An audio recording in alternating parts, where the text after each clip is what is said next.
Renaud Girard, maintenant que nous avons dit ça, Emmanuel Macron demande un nouvel accord. Une journaliste française lui a d'ailleurs posé la question malicieusement qu'il y a encore quelques jours, il disait qu'il n'y avait pas de plan B et qu'il fallait donc conserver cet accord à tout prix. Est-ce qu'on peut dire qu'Emmanuel Macron a reculé tout simplement suite à son entrevue avec Donald Trump?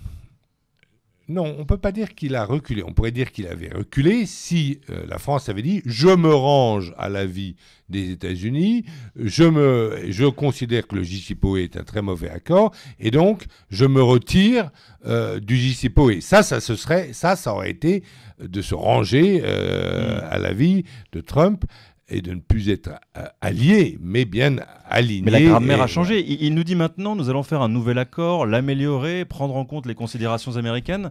On avait l'impression que dans le bagage diplomatique de Macron, il y avait autre chose. Tout à fait. Alors il n'a pas réussi à faire céder Trump. C'est pas facile quand vous êtes la petite France de faire céder un pays qui est militairement... Qui joue à domicile en plus. Qui joue à domicile, qui est 6 fois plus peuplé que vous, qui est 7 fois plus riche que vous, qui est 15 fois militairement plus fort que vous. C'est pas très facile de le faire plier. Bon, tout n'est pas perdu. Une dynamique va s'enclencher. La diplomatie française trouvera-t-elle du répondant à la fois à Téhéran et à la fois à Washington?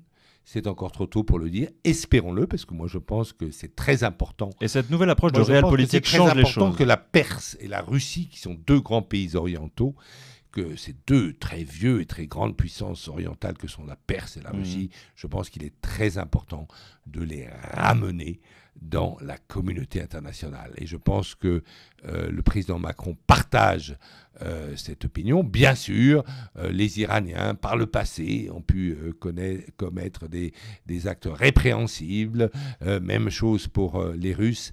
Mais lorsqu'on prend, lorsqu'on s'élève, lorsqu'on regarde vers le futur assez loin, on sent très bien qu'il faut absolument ramener la Perse et la Russie dans le concert des nations, et que c'est d'ailleurs notre intérêt, à nous Français et à nous Européens en tout cas.